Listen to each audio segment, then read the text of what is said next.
This is Bellarmine by me, Dehaney, Part 1. Nathaniel Bird's hand shook with effort as he bent the final metal pin between finger and thumb and dropped it onto the pile with the others. 25 bent pins for the 25 cursed years his wife had walked God's earth. He unhitched his breeches and angled his manhood into the cooking pot on the floor. A stream of hot urine shot out onto the curved metal, splashing back over his shins. He gritted his teeth against the pain of 1,000 thorns ripping through his cock. When the agonizing flood had dried to a trickle, he gave himself a shake and stared at the flaccid monstrosity in his hand. Reeking and covered in sores, this was the latest way that bitch had decided to hex him.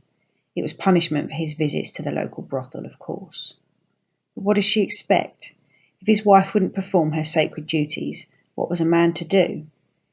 If only he had seen the mark of Lucifer on her before they were wed. But she had been so beautiful, enchanting him with her evil ways, making him think she was sweet and virtuous. It was only when she had disrobed on their wedding night that he saw it under the flickering candle's glow. On the skin on the inside of her thigh was a brown crescent moon, the bite of the devil himself. The things his new wife had done with him and to him that night had made him think that maybe, just maybe, living with a succubus might not be too bad. She brewed her own beer too. So Nathaniel Bird put the birthmark far from his mind. Until she failed to bear him a child. After a year with no sign of any offspring, Nathaniel decided she needed more of his seed, so he started to force himself upon her daily. The more she fought, the more excited he got, but still no baby came. After 2 years of fruitless endeavours, Nathaniel tried a different course of action. He would beat the evil out of his wife, but still no baby came. What kind of woman does not fall after 3 years of marriage? Only a truly wicked one, spoiled by her unholy union with Satan. Thou shalt not suffer a witch to live. But if he killed his wife, that would mean admitting to the whole village they had been laying with a demon. He couldn't stand the shame, so he decided he would play that devil's whore at her own game. A length of shiny red ribbon and a scrap of rough leather lay on the table next to Nathaniel's gutting knife. He hacked the ribbon into 4, one for each of her limbs. Next, he carved the shape of a heart into the leather.